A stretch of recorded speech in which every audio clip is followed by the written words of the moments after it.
AstraZeneca, c'est une firme pharmaceutique suédo-britannique qui a mis sur pied en collaboration avec l'université d'Oxford en Angleterre un vaccin qui aujourd'hui est au cœur de toutes les polémiques, au cœur de toutes les controverses, le vaccin AstraZeneca. En guise de rappel d'histoire, on dira que le vaccin AstraZeneca a été autorisé par l'Organisation mondiale de la santé le 15 février dernier pour être mis à la disposition à l'échelle mondiale dans le cadre de la riposte vaccinale contre la pandémie à coronavirus. Il se trouve que moins d'un mois plus tard, il se trouve que juste entre le 11 mars et le 15 mars, plus de 17 pays européens ont décidé de rétropédaler, ont décidé d'interdire, de suspendre temporairement l'administration du vaccin AstraZeneca aux populations de leurs différents pays, notamment en Europe.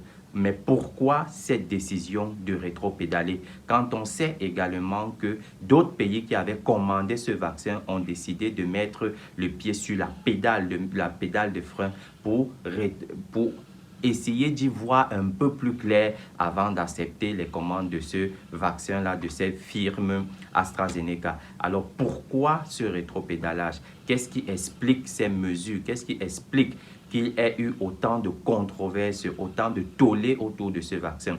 C'est tout simplement que lors du processus de la campagne large de vaccination avec ce vaccin AstraZeneca, un certain nombre de personnes ayant reçu ce vaccin ont développé des effets secondaires pour le moins graves et des effets secondaires pour le moins rares. Alors, ils sont principalement au nombre de 3. Le premier effet qui a été remarqué chez certaines personnes ayant reçu ce vaccin était la formation de thromboembolie. En fait, où on va également parler de thrombose. Ce qu'il faut comprendre par thrombose, c'est qu'il y a un caillot de sang qui se forme dans la circulation sanguine. Et le problème de ce caillot de sang, c'est qu'il peut aller passer dans le cœur et venir boucher les vaisseaux pulmonaires. Et une fois les vaisseaux pulmonaires obstrués par ce caillot de sang, vous êtes d'accord avec moi, vous n'arrivez plus à respirer.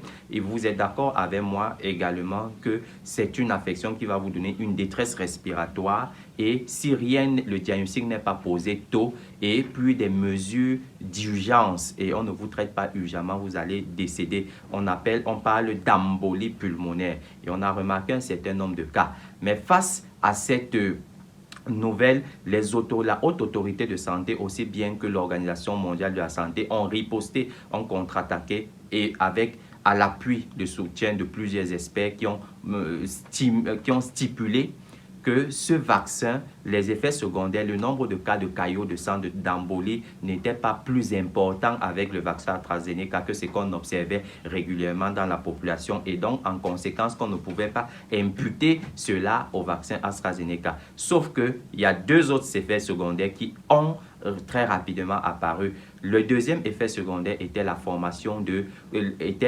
coagulation intravasculaire disséminée ou encore appelée communément la CIVD. En fait, la CIVD, c'est tout simplement une anomalie de la coagulation, un trouble de la coagulation qui fait en sorte que de nombreux petits caillots se forment dans tous les vaisseaux de l'organisme entier. Et la conséquence, c'est que toutes les substances qui sont utilisées pour coaguler le sang normalement sont consommées et ne peuvent plus le faire. Et ces patients se retrouvent donc en état d'hémorragie avec des hémorragies qu'on ne peut pas stopper tout simplement parce que tous les éléments qui permettent au sang de se coaguler sont déjà complètement consommés. Et c'est une maladie rare, mais également très grave. La troisième maladie qui est survenue, c'était la formation des thromboses veineuses cérébrales, c'est-à-dire la formation des caillots de sang dans les veines qui irriguent notre cerveau. Et ce sont des maladies très rares, également très graves. Et les experts ont conclu qu'effectivement, le nombre de cas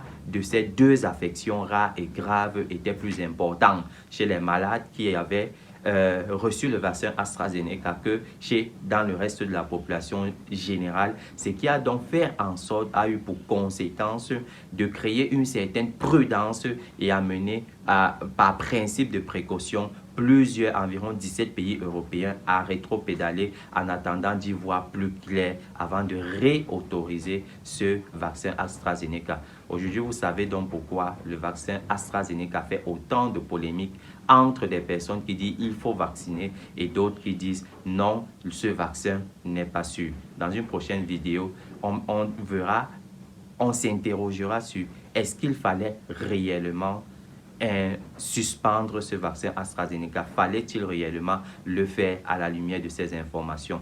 En attendant, excellente journée.